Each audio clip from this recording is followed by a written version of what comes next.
सरसेनापती उमाबाई दाभाडे प्रतिष्ठानचं आहे, त्यांच्याकडे आता खजिनदार म्हणून जबाबदारी आहे. आमचे बंधू रवींद्र नामदेव दाभाडे यांच्या संकल्पनेतून आणि आमच्या आदरणीय बाई यांनी आम्हाला सगळ्यांना शिकवलं. शिक्षकाच्या त्याचप्रमाणे आपल्या शाळेचे सर्व शिक्षक आहेत, त्यांच्या माध्यमातून नाट्य स्पर्धेसाठी पहिल्यांदा आपल्या शाळेची तयारी करायची आहे. आमच्या सरसेनापती उमाबाई दाभाडे प्रतिष्ठानच्या वतीनं आपल्याला हे प्रशिक्षण देण्यात येईल नाटकाचं, आणि मदत थोडीशी.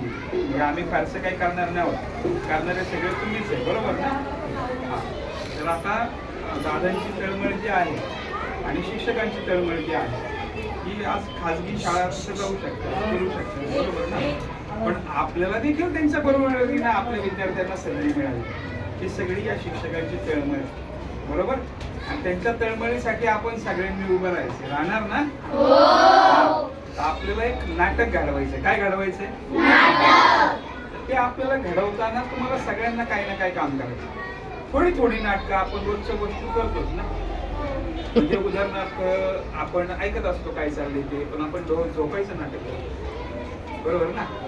आपल्याला मागायचं असतं काहीतरी घरातल्यांकडे, पण आपल्याला ते मागताना काहीतरी नाटक करावं लागतं, काहीतरी सांगावं लागतं बळच खोटं. मैत्रिणीला भेटायला जायचं, शाळेमध्ये असाचा क्लास आहे, पण आपण जातो पुढे मैत्रिणीकडे, हे सांगताना पण आपण नाटक करतो ना. खोटं बोलतो असं म्हणणार नाही मी, पण नाटक करतो, बरोबर ना? आता तुम्ही सगळे लहान मुलांमध्ये तुम्ही रोजच्या ह्याच्यात काही ना काय करताना नाटक करतात ना. आता शिक्षक इथे लिहितात, बरोबर आहे ना? ते शिक्षकांची पाठ वळली, इकडं तुम्ही काही ना काही खोड्या करून तुमचं नाटक चालू होतं ना, बरोबर ना? म्हणजे रोज काही ना काही ह्याच्यात तुम्ही ते नाटक घडवत असता. आता तेच नाटक करायचंय, फक्त कुठं करायचंय? स्टेजवर. कुठं करायचंय? काही अवघड आहे का? नाही. म्हणजे अवघड नाही, ते आपल्याला आवर्जून करायचं. करणार ना? मी एक नाटक असंच लिहून तुम्हाला पाठवीन, बरोबर? ते पाठवल्यानंतर तुम्हाला सगळ्यांना त्याच्यात काही ना काय करता येईल याचा नक्की विचार करेल. एखादं गाणं म्हणाल, प्रार्थना म्हणाल, बरोबर? मग ते घेऊ आपण त्याच्यामध्ये. हा, आता तुम्हाला सगळ्यांना माहिती आहे, रोज जशी शाळा भरते आपली तशी तिथं पण शाळा भरेल. रोज जसे शिक्षक आपल्याला शिकवतात तसंच तुमच्यात कोणतरी शिक्षक असेल ते इथे शिकवेल, बरोबर आहे? ते तुम्हाला सांगेल. आज जसं आपण एखाद्या स्पर्धेची तयारी करून घेतो, तशीच स्पर्धेची तयारी करून घेते, बरोबर आहे? तुमच्यातलंच कोणीतरी लहान मुलाची आई बाबा त्यात नाटकात होतील, बरोबर ना? हे असं सगळं होणार आहे. तुमच्यातलंच कोणीतरी शाळेचा शिपाई होईल, बरोबर? तुमच्यातलंच कोणीतरी मुख्याध्यापक होईल. म्हणजे थोडक्यात काय, जे आपण बघतोय आपले मुख्याध्यापिका आहेत, आपले शिक्षक आहेत, त्या वर्गात आल्यानंतर कशा शिकवतात आपल्याला? त्या फळ्यावर लिहिताना, ब्लॅकबोर्डवर लिहिताना कशा लिहितात? तुम्हाला समजून सांगताना कशा समजून सांगतात? ते बारकाव्याने बघायचं, ते बारकाव्याने बघून पुन्हा आणायचं. आपल्याकडे दिवस कितीच माहिती आजपासून फक्त 7 दिवस आपल्याकडे. 7 दिवसांमध्ये आपल्याला हे ठरवायचं. काय करायचं? जर तुम्ही सगळ्यांनी चांगलं करणारच, तुम्ही ते चांगल्या पद्धतीने केलं तर मी माझ्याकडनं पण एक सरप्राईज तुम्हाला देणार. मी काय पाहिजे बोललेलो आहे, बरोबर आहे ना? माहिती आहे का काय सरप्राईज? म्हणतो का सरप्राईज? सांगू? हा, सांगू ना? आपलं शिवाजी महाराजांचं नाटक आहे, बरोबर? त्याच्यात घोडे, बैलगाड्या असं सगळं जातं. 300 कलाकार असतात, 100 फुटाचा स्टेज असतो, माझा किल्ला वगैरे लावलेला असतो, समोर बघायला खूप सारे लोक असतात. हां, त्या नाटकाची ऑडिशन होते. ऑडिशन म्हणजे काय? त्या नाटकाला मुलं निवडली जातात अमुक. तर तुम्ही करणारच चांगलं. तुम्ही सगळ्यांनी चांगलं केल्यानंतर मी तुम्हाला एक सरप्राईज देणार. त्या नाटकामध्ये विदाऊट ऑडिशन तुम्हाला एका मी नृत्य प्रकारात घेणार. कशाला घेणार? डान्स आवडतो ना करायला? घेणार. पण तुम्ही सगळ्यांच्या याला उभं राहिलं पाहिजे. जर बाईंनी सांगितलं मला की मुलींनी चांगलं केलं तर मी नक्की तुम्हाला भेटायला येणार परत. आवडेल ना करायला? सगळ्यांनी करायचंय, छान करायचंय. पात्र वगैरे जे काय तर ते बाई निवडतील, सांगतील आपल्याला, आणि मग आपण पुढे जाऊ.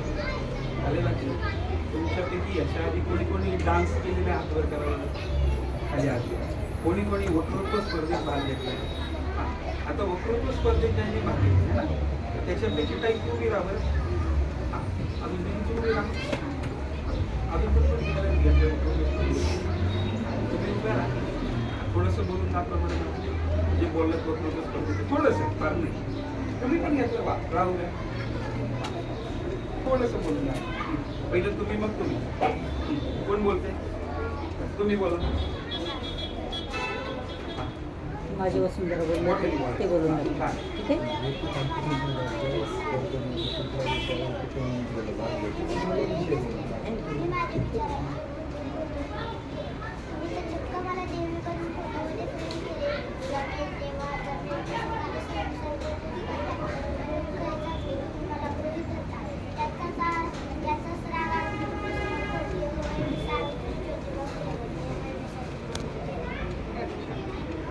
आता अजून तुम्ही बोलताय.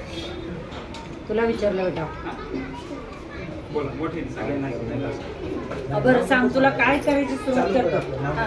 अन्न वस्त्र निवारा तुझ्यामुळेच जलधारा, अन्न वस्त्र निवारा तुझ्यामुळेच जलधारा, जीवनावश्यक वारा नमो नमः तुला वसुंधरा, जीवनावश्यक वारा नमो नमः तुला वसुंधरा.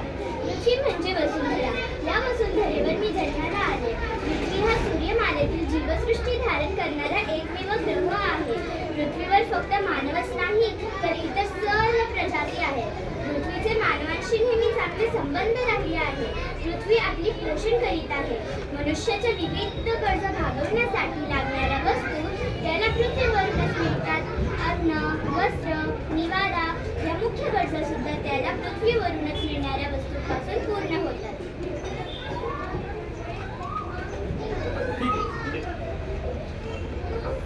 आता अजून कोण बोलत होतं? पाठ करायला दिलं तर बोल. हा ठीक आहे ना. म्हणजे आधी जे केले कधी याच्या आधी ह्याच्या अगोदर केलं असं संविधानाचं बोल की. उभी राहा.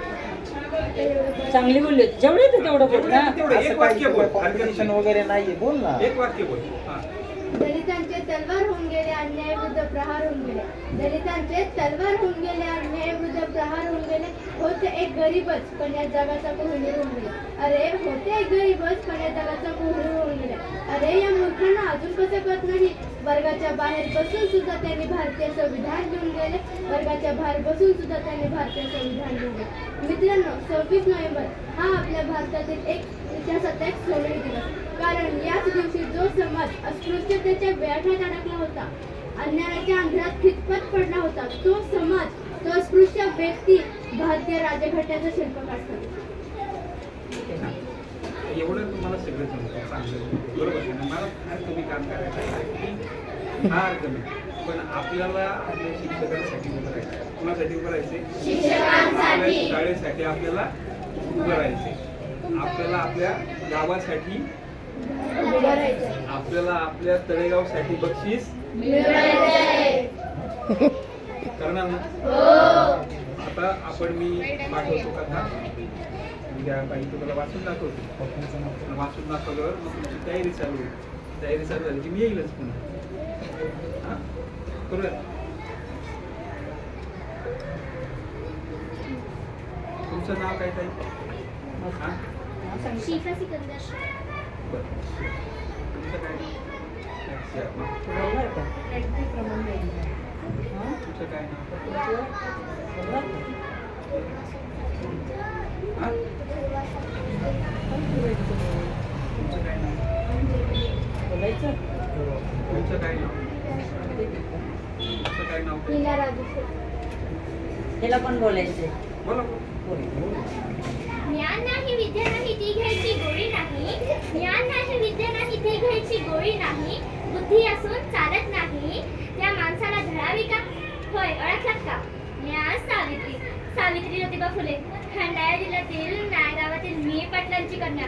अवघ्या 9व्या वर्षी त्यांच्याशी माझं लग्न झालं. बायांनो, हळूहळू मला कळायला लागलं, ज्या माणसाशी माझं लग्न झालंय तो साधारण माणूस नाही तर या जगाला क्रांतिकारक सूर्य देणारचा माणूस होता.